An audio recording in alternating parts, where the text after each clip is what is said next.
America और Iran ने शुक्रवार रात एक दूसरे के बुनियादी ढांचे और सैन्य ठिकानों पर हमले किए हैं। अमेरिकी सेंट्रल कमांड ने शनिवार तड़के बताया कि लगातार 7वीं रात किए गए हमलों में निगरानी site, military, logistic, underground arm storage facility को निशाना बनाया गया है। हालांकि ईरान के जवाबी हमले में कई अमेरिकी सैनिक जख्मी हुए हैं। ताजा हालात क्या है? नमस्कार, मैं हूं आपके साथ ममता तिवारी और आप देख रहे हैं न्यूज 18 का डिजिटल प्लेटफॉर्म।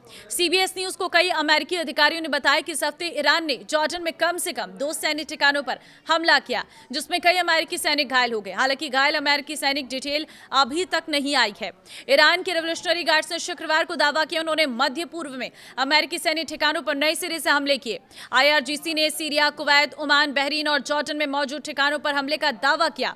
अमेरिकी अधिकारियों ने नाम न बताने की शर्त पर बताया है कि अमेरिकी सेना द्वारा इस्तेमाल किए जाने वाले कम से कम 2 जॉर्डन के ठिकानों पर हुए हमले में कई अमेरिकी सैनिक घायल हुए हैं। किसी अमेरिकी या जॉर्डन के सैनिक की मौत की खबर नहीं है। घायल सैनिकों की संख्या और उनकी चोटों की गंभीरता के बारे में अभी साफ जानकारी नहीं है। अमेरिकी रक्षा विभाग ने अभी तक इन चोटों की पुष्टि नहीं की है और न ही इस रिपोर्ट पर कोई प्रतिक्रिया दी है। अमेरिकी लड़ाकू विमान अक्सर जॉर्डन के सैन्य ठिकानों से उड़ान भरते हैं, लेकिन अमेरिका अपनी सेना द्वारा इस्तेमाल किए जाने वाले सभी ठिकानों की जानकारी सार्वजनिक नहीं करता है।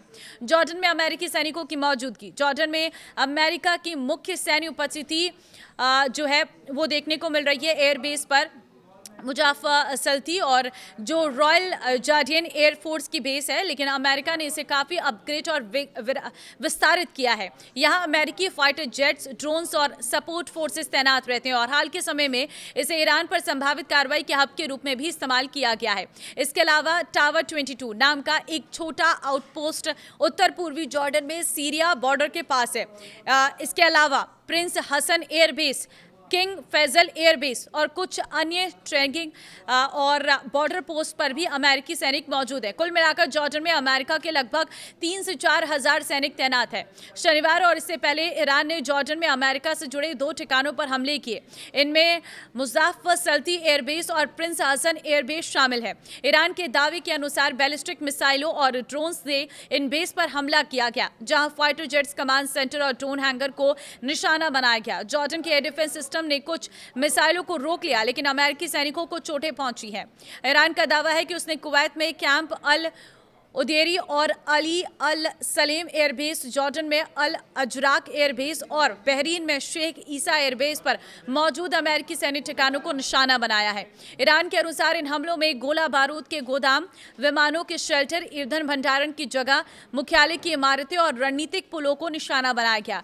जॉर्डन स्थित अमेरिका का ये बेस IRGC ने अलग से दावा किया है कि ईरान की बैलिस्टिक मिसाइलों ने जॉर्डन के सॉल्टी एयरबेस पर तैनात अमेरिकी फाइटर जहाज़ों को निशाना बनाया। ओपन सोर्स इंटेलिजेंस अकाउंट्स के जारी फुटेज में दिख रहा है कि जैसे ही मिसाइल बेस के पास पहुंचती हैं, कई MIM 104 पेट्रियट इंटरसेप्टर लॉन्च किए जाते हैं और इसके बाद कम से कम 2 बार टकराने जैसी घटनाएं होती हैं। यानी कि पेट्रियट इंटरसेप्टर ईरान की सभी मिसाइलों को रोकने के तेहरान ने दावा किया है। उसके जवाबी हमलों में अमेरिकी सैन्य हताहत हुए हैं। शुक्रवार को IRGC ने कहा है कि उसने जॉर्डन में अमेरिकी फाइटर जेट्स और हवा में ईंधन भरने वाले विमानों के साथ साथ कुवैत में अमेरिकी फोर्स और हिमार्स लॉन्चर को निशाना बनाया है, जिससे काफी संख्या में सैनिक हताहत हुए हैं और नुकसान पहुंचा। इस बीच जॉर्डन की सेना ने शनिवार को बताया कि उसने ईरान की 100 मिसाइलों को मार गिराया है और इससे में कोई हताहत नहीं हुआ है, न ही कोई नुकसान पहुंचा है। सेना ने एक बयान में कहा है कि एयर डिफेंस सिस्टम ने ईरान के 10 मिसाइलों को रोका जो जॉर्डन के हवाई क्षेत्र में घुस आई थी और देश के इलाकों को निशाना बना रही थी। इन्हें रोककर मार गिराया गया। ईरान के 46 लोग ताजा हमले में मारे हैं। ईरान के अधिकारियों ने बताया कि हाल ही में हुए अमेरिकी हमलों में कम से कम 46 लोग मारे गए हैं और 400 से अधिक घायल हैं। तो फिलहाल ये हैं ताजा हालात और इसी तरह की अपडेट्स के लिए आप हमें जरूर सब्सक्राइब कर लीजिए और आप क्या कहेंगे इस युद्ध के बारे में, अपनी राय जरूर दें। नमस्कार।